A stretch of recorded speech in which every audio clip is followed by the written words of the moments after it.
Hi everyone, and welcome to A&P with Dr. O. Today we're going to go ahead and take a look at the structures of the ear.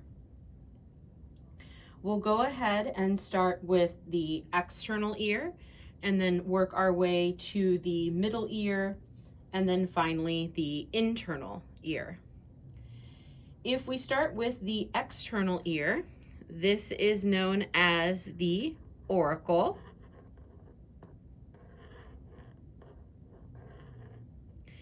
And then after the auricle, then we come to the external auditory canal, which is also known as the external acoustic meatus. Then we get to the middle ear. So we reach then the tympanic membrane, which is also known as the eardrum.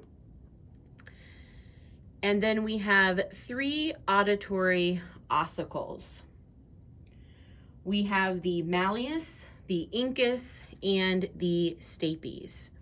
The malleus will come first, then we have the incus, and then the stapes is last. And the stapes is best viewed if we take away those other two ossicles and the tympanic membrane. Now that I have those other two ossicles and the tympanic membrane out of the way, we can see the stapes. And it looks like a stirrup. That's how it gets its name.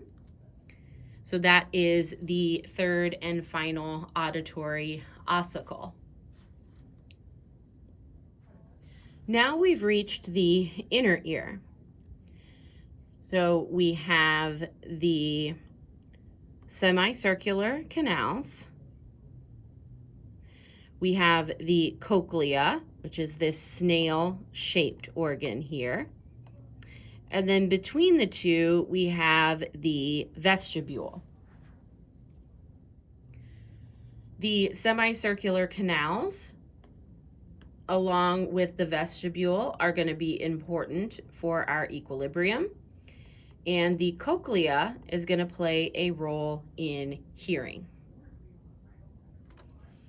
The stapes is going to be covering up what's known as the oval window.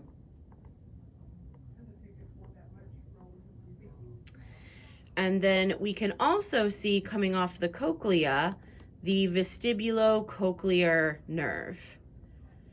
And I'll go ahead and I'll tip that up a little bit so we can see it just a little bit better. So again, here's our snail shell, our cochlea, and then here's our vestibulocochlear nerve. And then last we have the eustachian tube, which is right here. It's also sometimes called the auditory tube. It connects the middle ear to the pharynx, so this is gonna be connected to the pharynx eventually, and it helps to equalize pressure in the middle ear.